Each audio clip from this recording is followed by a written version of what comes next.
Wifi news కి స్వాగతం. Cameraman Laxman తో పాం సత్యనారాయణ. వైఫై న్యూస్ జగిత్యాల పట్టణం మంచిలబావి తెనుగువాడలో అర్ధరాత్రి 2 గంటల ప్రాంతంలో షార్ట్ సర్క్యూట్ తో 2 ఇండ్లు దగ్ధమయ్యాయి. కుక్కల భీమయ్య ధర్మయ్య ఇంట్లో నిద్రిస్తున్న సమయంలో అర్ధరాత్రి 2 ప్రాంతాల్లో షార్ట్ సర్క్యూట్ కావడంతో ఒక్కసారిగా మంటలు చెరగడంతో నిద్రలోంచి భీమయ్య లేచి నిద్రించి రావడంతో స్థానిక ప్రజలు గమనించి మంటలు ఆర్పే ప్రయత్నం చేశారు. ఇంట్లో ఉన్న వివిధ సామాగ్రితో పాటు నగదు కూడా దగ్ధమయ్యాయని, సుమారు 5 నుంచి 6 లక్షల వరకు ఆస్తి నష్టం వాటిల్దని పేర్కొన్నాడు భీమయ్య. లక్ష్మణ్తో వైఫై న్యూస్ జగిత్యాల.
నా పేరు కుక్కల భీమయ్య, మా నాన్న పేరు ధర్మయ్య.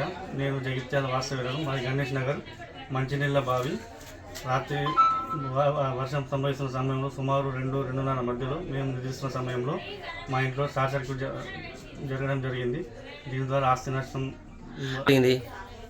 మొదట మా చిన్నమ్మ చూసి నన్ను పిలవడం జరిగింది. నేను ఏమైందని చెప్పి బయటికి వెళ్ళే వాళ్ళకు వారి ఎత్తున మంటలు రావడం జరిగింది. నేను బయటకు వెళ్ళి చుట్టుపక్కల వాళ్ళని పిలిచిన వాళ్ళు వచ్చిన మోటార్ ద్వారా, చుట్టుపక్కల వాళ్ళ మోటార్ల ద్వారా మొత్తం ఆపేయడం జరిగింది. దీని ద్వారా ఆస్తి నష్టం చాలా జరిగింది. ఇంట్లో వస్తువులు కానీ కొంచెం నగదు సుఖం కాలిపోవడం జరిగింది.